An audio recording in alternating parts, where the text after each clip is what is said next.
Michael Jordan era un jugador bastante problemático y muy orgulloso. Era muy difícil lidiar con él. Sam Smith, en su libro Las reglas de Jordan, en el capítulo 7, nos cuenta cómo Jerry Reinsdorf, en febrero de 1991, le puso un alto a Michael Jordan. Básicamente le dijo a Michael Jordan que lo citaba para hablar en su casa. Michael Jordan fue y le externó todas las preocupaciones que tenía acerca del equipo. Una de las cosas que quería Michael Jordan era echar a Jerry Krause, el director deportivo, ya que consideraba Jordan que no hacía los fichajes suficientes para que el equipo fuera ganador, porque Jordan sabía y tenía razón en que necesitaban un jugador que hiciera puntos desde el banquillo. Este jugador que quería Michael Jordan especialmente era Walter Davis.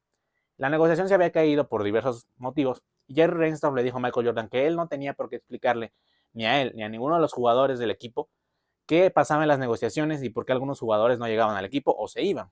Michael Jordan también le dijo a Jerry Reinsdorf que sabía que el equipo necesitaba hacer cambios en las reservas y que si no traspasaban jugadores que eran malos para el funcionamiento del equipo, el equipo pues no iba a ser campeón.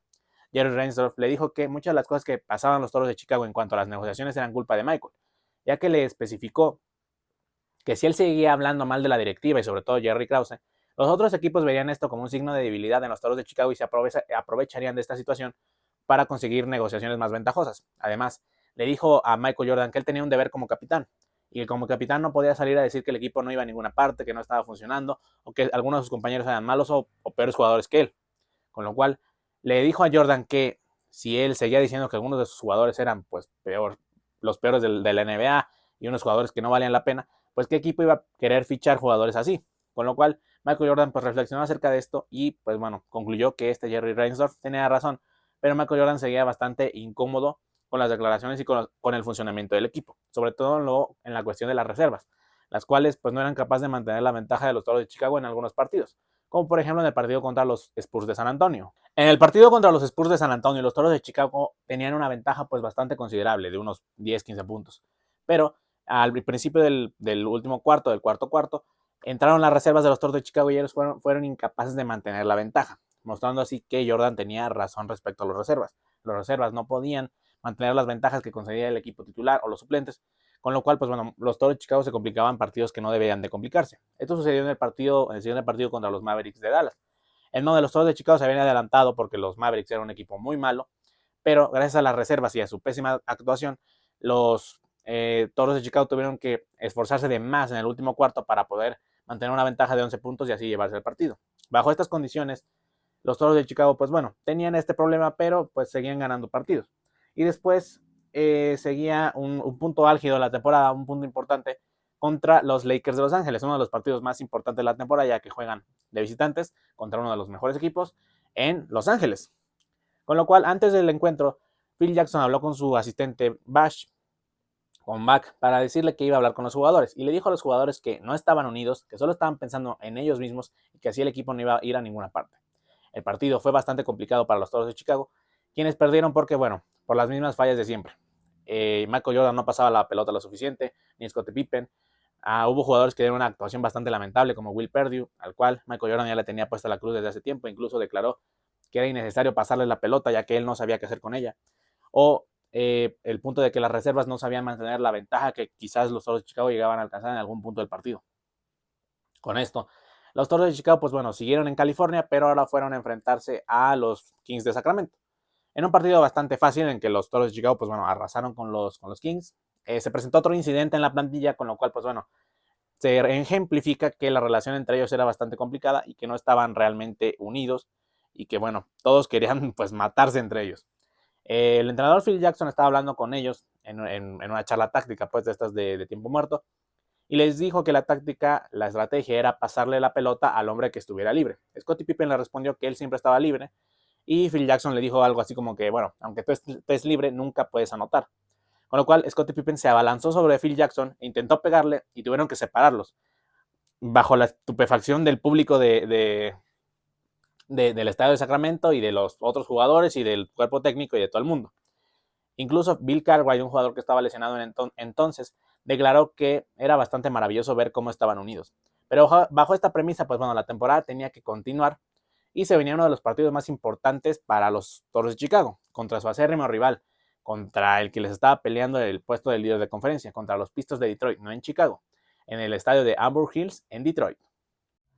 Los Pistons de Detroit tenían una baja muy, muy importante. Isaiah Thomas no iba a jugar el partido por una lesión, con lo cual Phil Jackson consideraba que si no eran capaces de ganarle a los Pistons de Detroit sin su mejor jugador, pues el equipo no iba a ganar el anillo de campeonato. Así que, preparando el partido, Phil Jackson se dio cuenta de un detalle bastante interesante en las canastas del estadio de los Pistons, que la habían modificado de tal manera que le faltaba como un tornillo para hacer que fueran más rebotes en una de estas canastas. Con lo cual, los Pistons eran un equipo que aprovechaba mucho el rebote en una táctica pues bastante sucia, pero que Phil Jackson sabía que era común en la NBA. Él mismo, cuando jugaba en los Knicks, junto con sus compañeros, llevaban alfileres para desinflar los balones y que no botaran tanto, porque ellos eran un equipo muy bajo. O en los Celtics de Boston se acostumbraba subir la calefacción del estadio del vestuario visitante para así incomodar al equipo visitante desde que llegaba al partido. Con lo cual fue una cosa que no le sorprendió a Phil Jackson, pero pidió empezar el partido en la canasta que no estaba modificada. Los Osos de Chicago emparejaron bien el partido y empezaron perdiendo solo por un punto el primer periodo. Después se adelantaron y cuando las cosas parecían encaminadas, los Pistons de Detroit, pues bueno, tuvieron la suerte de que a Bill Cartwright lo habían expulsado. Bill Cartwright era conocido por ser expulsado y que ya tenía puesta la cruz de los árbitros porque en un partido anterior había lesionado al jugador de los Houston Rockets, Karim. A Hakeem Olajuwon.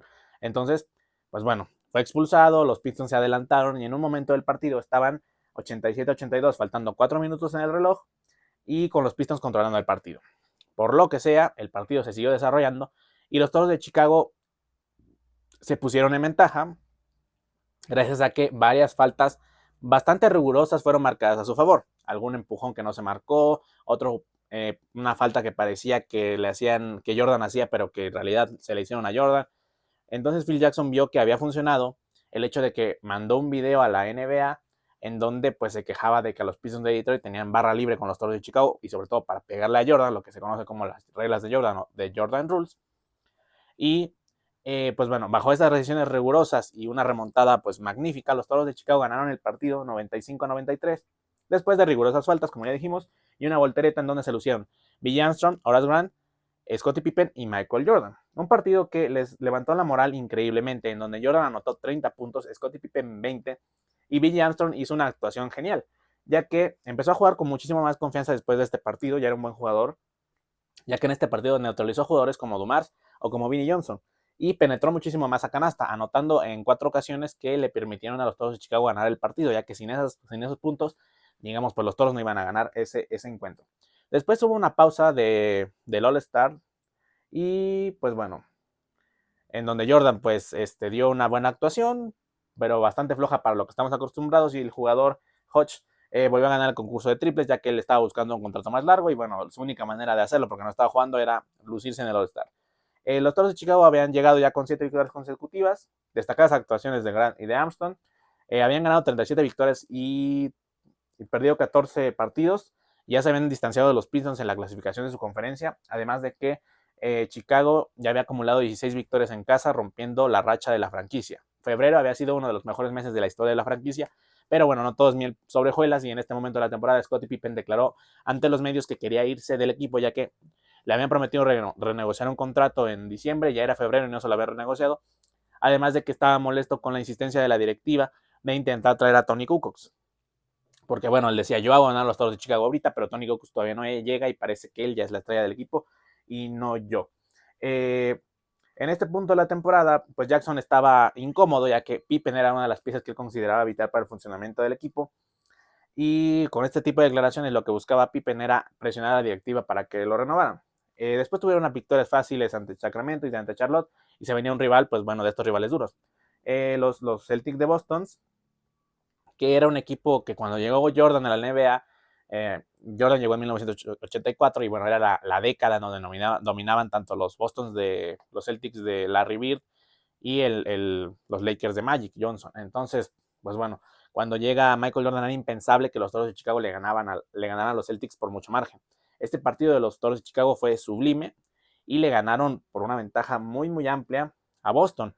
Ya que, bueno, una de las conclusiones que hace Phil Jackson respecto a Boston es que Boston era un equipo que ya se estaba quedando algo viejo, es decir, Larry Bird ya no estaba en sus mejores años y junto con sus otros compañeros, pues ante la velocidad y ante el físico de los jugadores de los Toros de Chicago, que eran en su mayoría más jóvenes, no pudieron con ellos. Michael Jordan anotó 39 puntos y Scottie Pippen 33. Después de este partido, en donde los seguían demostrando más confianza los jugadores, Pippen decidió faltar a un entrenamiento bastante problemático él para intentar presionar a la directiva de que le renovaran el contrato.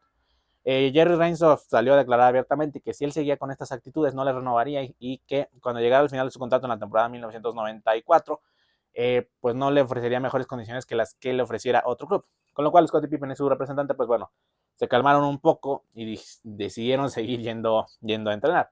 En este punto de la temporada, los Toros de Chicago habían acumulado 10 victorias consecutivas y solo una derrota, y ya algo había cambiado en el equipo, ya era un equipo mejor, más construido. Phil Jackson declaraba que a veces no sabía cómo estaban ganando, pero los Toros de Chicago estaban ganando muchos partidos, ya que los Bulls ya se entendían en la cancha muchísimo más.